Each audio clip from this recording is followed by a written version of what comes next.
और कभी किसी दूसरे तरह के इल्जाम लगाते हैं। कल जो हुई कहानी, घटनाक्रम जितना भी हुआ बहुत दुर्भाग्यपूर्ण था। मैं तो इस मीटिंग में जा भी नहीं रहा था।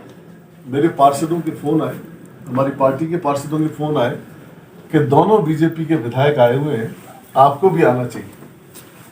हम तीनों विधायकों ने, हमारी पार्टी के ने बात करी और हम तीनों विधायक थोड़ी देरी से इसलिए पहुंचे कि हमारे शेड्यूल में ये नहीं था कि हम वहां जाएं।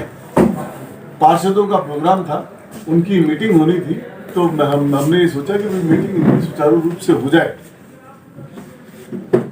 जिस तरह की भाषा का इन्होंने इख्तियार किया, जिस तरह की भाषा इन्होंने यूज में ली और लोगों ने बताई कि ये कांग्रेस पे आरोप लगा रहे हैं, तो हमारी मोरल रेस्पॉन्सिबिलिटी थी कि हम वहां जाएं और अपनी बात रखें। जैसे ही हम पहुंचे, कुछ पार्षद बोल रहे थे, गोपाल जी बोल चुके थे और एक दूसरे विधायक जा रहे थे जब मैंने उनको इशारा भी किया रुकने के लिए, लेकिन वो निकल गए। और पहले अमीन भाई बोले, उन्होंने बात रखी और मैंने बात रखी तो सारे मीडिया के साथी मौजूद थे वहां। मैंने ये बात रखी कि डेमोक्रेटिक तरीके से चर्चा होनी चाहिए। अगर बैठक बुलाई जा रही है और बजट प्रस्ताव आपने भेज दिए हैं, तो कायदा ये है कि बजट प्रस्ताव पार्षदों से अप्रूव करके, पार्षदों से रिकमेंडेशन लेके और फिर बजट प्रस्ताव भेजे जाने चाहिए। आपने अनडेमोक्रेटिक तरीके से एजेंडा बना दिए, एजेंडा रख दिए। सभी विधायक, कांग्रेस और बीजेपी, सभी विधायकों को, सभी पार्षदों को ऐतराज था। सारे ही पार्षद ऐतराज कर रहे थे, चाहे वो किसी भी पार्टी का हो, और वो ये ऐतराज कर रहे थे कि एजेंडाओं में हमें रिप्रेजेंटेशन नहीं मिला। और मेरे से ये रिक्वेस्ट करी कि आप यहाँ आए और बात को रखें। तो मैंने ये कहा कि जब आपने एजेंडा में पार्षदों की रिकमेंडेशन नहीं रखी है, कि कोई बात नहीं, सीवरेज सैनिटेशन की कोई बात नहीं है, कैसे सड़क बन रही है, क्या सड़कों का काम है, उसकी कोई बात नहीं है, शहर के अंदर जो प्रॉब्लम आ रही है हेरिटेज के अंदर, उसके बारे में कोई चर्चा नहीं है। मैंने ये बात उठाई कि आज किसी प्राइवेट कंपनी का आदमी कोई कॉन्ट्रैक्ट लेकर के यूडी टैक्स के सिलसिले में किसी मकान में जाता है और उसको कहता है कि तेरा मकान नीलाम कर दूंगा, तो मकान नीलाम करने की अथॉरिटी उसको किसी ने नहीं दी। मैंने कहा सदन के अंदर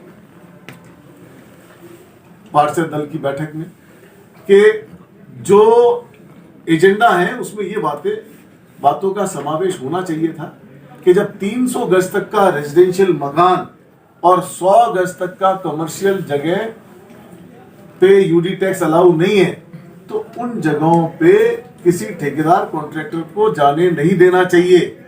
और अगर वो जाए कलेक्शन के लिए तो उसको कुड़की और ऑक्शन के पावर नहीं है, वो उनको डराने धमकाने के पावर नहीं है। निगम की किसी अथॉरिटी को साथ लेके जाए, साफ सफाई पे चर्चा हो, साफ सफाई के लिए पॉलिसी बने। ई रिक्शाओं के बारे में ट्रैफिक पुलिस ने, निगम ने एक जबरदस्त कार्रवाई कर दी। 40,000 ई रिक्शा है, उनको ऑर्गेनाइज आप कर नहीं रहे हो, बिक्री पे पाबंदी नहीं है, और जो है उनको आप किसी का 8,000 का चालान, किसी का 9,000 का चालान।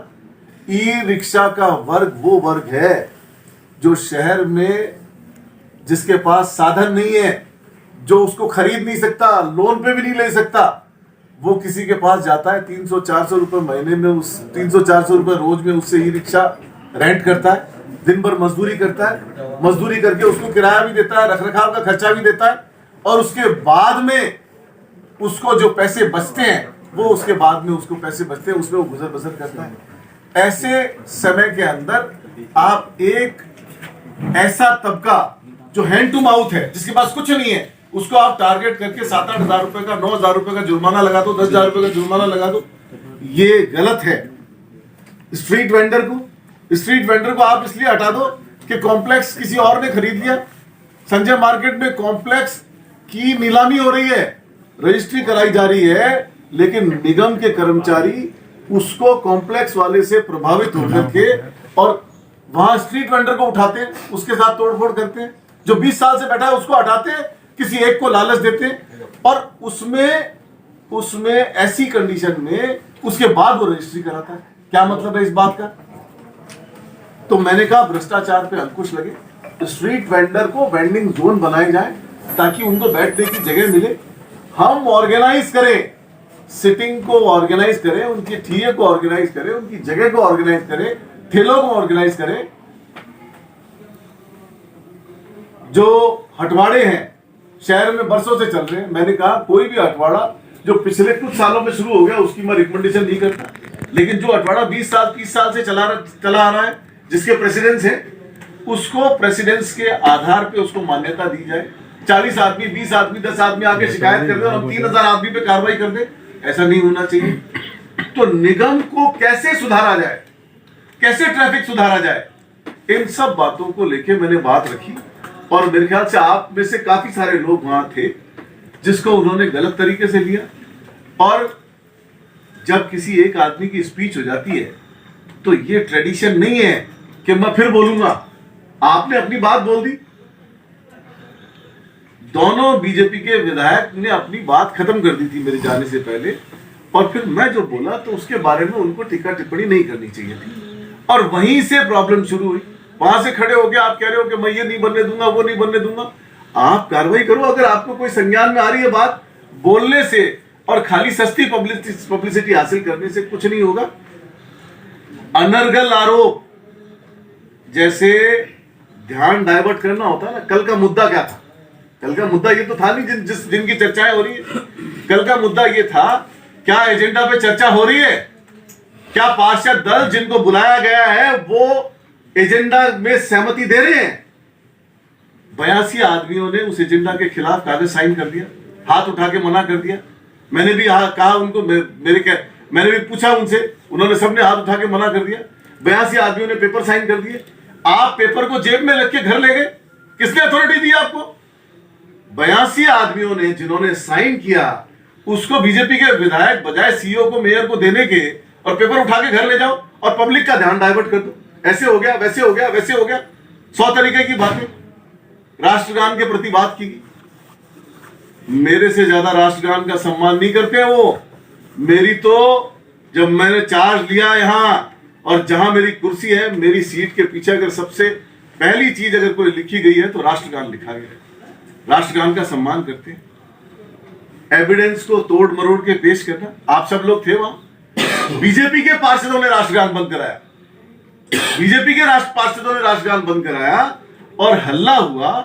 और राष्ट्रगान कोई ऐसे ही गाना नहीं है कि आपने जब मर्जी चला दिया। आप हाउस को ऑर्डर में करते हैं, पब्लिक कोई कुर्सी पे खड़ी है, कोई टेबल पे खड़ा है, कोई वेल में खड़ा है, और आप आकर के राष्ट्रगान चालू कर रहे हो। पार्षदों ने ऐतराज किया, आपने राष्ट्रगान, मैं सीधा खड़ा हो गया राष्ट्रगान सुनते ही, और एक ही लाइन के बाद में आपने राष्ट्रगान बंद कर दिया। किसने चालू किया, किसने बंद कर दिया? फिर मैंने पूछा भी, ये एजेंडा आप इस तरह से पास नहीं कर सकते हो, क्या एजेंडा के फेवर में है सब लोग? सभी लोगों ने हाथ उठा के मना कर दिया। 80-82 आदमियों ने साइन कर दिए। उसके बाद में मैंने कहा कि जब तक ये कार्रवाई पूर्ण नहीं हो तब तक ये आप माइक को साइड में रखो और माइक को बंद करो, ये मैंने कहा। लेकिन आप आगे पीछे के इंसिडेंट्स को, वहां तो वीडियो रिकॉर्डिंग है, आप सब लोग मौजूद हो वहां, और जिस वक्त राष्ट्रगान हो रहा है मैं तो खुद वेल में हूं और सीधा खड़ा हूं। तो बातों को ध्यान डाइवर्ट करने के लिए आज दूसरी बातें आप बताए और दूसरी बातें बोल दी। मैं पूछ रहा हूं वो कागज कहां है जिसपे साइन हुए? क्यों नहीं दिया वो कागज? किसके पास रह गया? ये पार्षद आए हुए, कुछ पूछना इनसे मेरे बाद में, किसने ले लिया वो कागज? तो मैं ये कह सकता हूं, ओछी राजनीति नहीं करें, जातिगत राजनीति नहीं करें। मुझे मालूम है कि आप इसी तरह के डायलॉग बोल के चुनाव जीत गए, लेकिन काठ की हांडी एक बार चढ़ती है, बार बार नहीं चढ़ती है। और जयपुर में चुनाव, आपने चुनाव जीत लिया तो आप ये भूल गए कि मैं सत्ता पक्ष का आदमी हूं। आप ऐसे बिहेव कर रहे हो वहां आके जैसे कि आप विपक्ष के आदमी हो। अरे भाई, सरकार आपकी है, हम विपक्ष के आदमी हैं, हमें तमाम सवाल करने के अधिकार हैं। आप जब बोल चुके अपनी बात को तो दोबारा आके व्यवस्था देने की बजाय अव्यवस्थित करते हो और ऐसे टिक्का टिप्पणी करते हो कि माहौल खराब हो जाए। और ये जो जिन एजेंडा में बहस हो रही है वो बहस में नहीं तब्दील होकर के और एक माहौल बिगड़ जाए, ये काम आपने कर दिया। आप सब गवाह थे वहां, और मैं तो मीडिया से भी कह रहा हूं, मीडिया के सारे साथी थे वहां। मैंने क्या बोला और क्या मेरा रिएक्शन था सबको मालूम है, और जिस वक्त राष्ट्रगान हुआ उस वक्त मैं कहां खड़ा था यह भी सबको मालूम है। तो ऐसे मन घड़ंत बातें नहीं करनी चाहिए। बात वो करे जो आगे तक चले, जिसको आप जस्टिफाई कर सको, जिसको आप प्रूव कर सको। और मेरे को मेरी देशभक्ति के लिए किसी से सर्टिफिकेट लेने की जरूरत नहीं है, और मैं किसी को अलाउ भी नहीं करता कि मेरी देशभक्ति के लिए वो सर्टिफिकेट दे। हम वो लोग हैं जिन्होंने देश की आजादी के लिए कुर्बानी दी है। तो मेरे से बात नहीं करें, इनके तो जीन में उठाओगे तो राजस्थान के नहीं मिलेंगे। मैं तो 7 पुश्तों से राजस्थान का बासिंदा हूं, तो इसलिए मेरे से ये बातें रहने दे। और मैं ये कह सकता हूं कि कल जो घटना हुई दुर्भाग्यपूर्ण हुई, और अच्छा होता कि एजेंडों पे सार्थक चर्चा होती। और आप सबसे गुजारिश कर रहा हूं कि मेरी स्पीच और इनकी स्पीच दोनों सार्वजनिक करें। और क्या ये सही है कि जब आपकी स्पीच आ रही है तब हम में से कोई नहीं बोलता है, और जब हम स्पीच दे रहे हैं और दे चुके हैं और हमारे दूसरे साथी प्रशांत शर्मा को स्पीच देनी है, तब आप बीच में माइक लेकर के दूसरे तरह की बातें करने लग जाते हो। अरे आप अपनी बात कर दिया आपने, आप नहीं ढंग से पैरवी कर पाए, नहीं बता पाए, आप विपक्ष का रोल अदा कर गए वहां।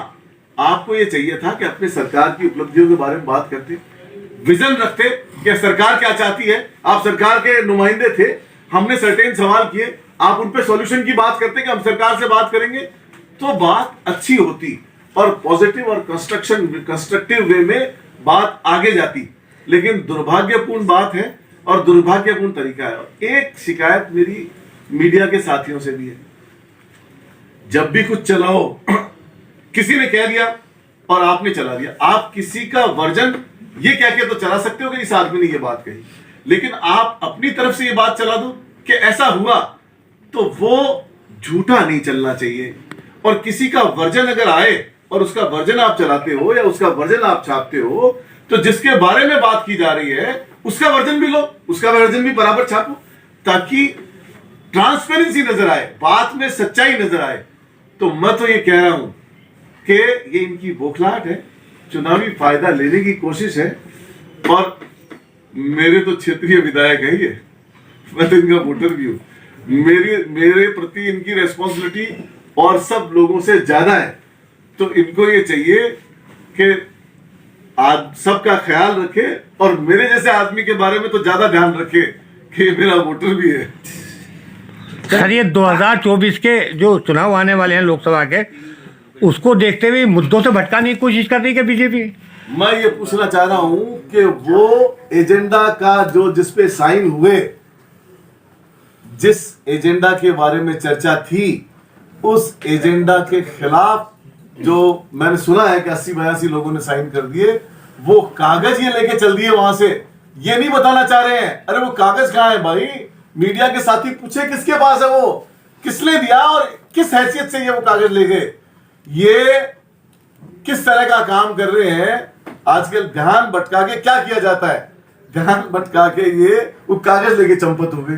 तो इनको पूछोगे वो कागज। सर, एक और बात कही कि जो है जयपुर को पाकिस्तान नहीं बनने देंगे। किसी के बनाने से कभी कोई चीज बनी है क्या? और अगर ऐसे कृत्य में कोई शामिल है तो इनको मैं कहता हूं कि कार्रवाई करें और मेरे को भी साथ ले लें, लेकिन हवा में बातें नहीं करें। ये चुनाव से लेके अब तक इसी तरीके की बातें करते आए हैं। कांग्रेस, इन बातों से जनता उब चुकी है, चुनाव में जवाब देगी। मेयर कांग्रेस की थी, बीजेपी और कांग्रेस के पार्षद भी विरोध में थे। अब क्या मेयर को बीजेपी विधायकों का साथ मिला हुआ है या वो बचा रहे हैं, ऐसा कहना है? क्योंकि सीधे सीधे लगभग अब क्या है? देखिए, ऐसा है कि मेयर का जहां तक प्रश्न है, मेयर को हमने बनाया, कांग्रेस पार्टी से वो मेयर बनी, और मेयर बनने के बाद में उनका प्रयास ये है कि वो सबको साथ लेके चले, लेकिन समहाउ वो ऐसा नहीं कर पा रहे हैं। और पार्षद सभी नाराज हो गए, कांग्रेस और बीजेपी नहीं, पर्टिकुलर कोई वर्ग नहीं, सभी जब 82 सिग्नेचर किसी प्रस्ताव पे हो जाते हैं तो इसका मतलब ये है कि 100 में से 82 लोग आपके खिलाफ हो रहे हैं। तो ऐसा होना ये अपने आप में शो करता है कि उनके प्रति पार्षदों की सहमति नहीं बन रही है। उनको ये चाहिए कि सभी पार्षदों को साथ लेके चले, उनकी बात रखे, एजेंडा में भी रखे, उस पर डेलिब्रेशन डिस्कशन हो, जो जेन्युइन बातें हो वो जोड़ी जाए, जो इनजेन्युइन बातें हो वो मताधिकार के आधार पर, बहुमत के आधार पर उनको पास किया जाए, पारित किया जाए। जब बहुमत आपके खिलाफ हो, बहुमत किसी एजेंडा के खिलाफ हो, तो आपको ये चाहिए कि वो एजेंडा ड्रॉप कर दिए जाने चाहिए। नहीं, सवाल ये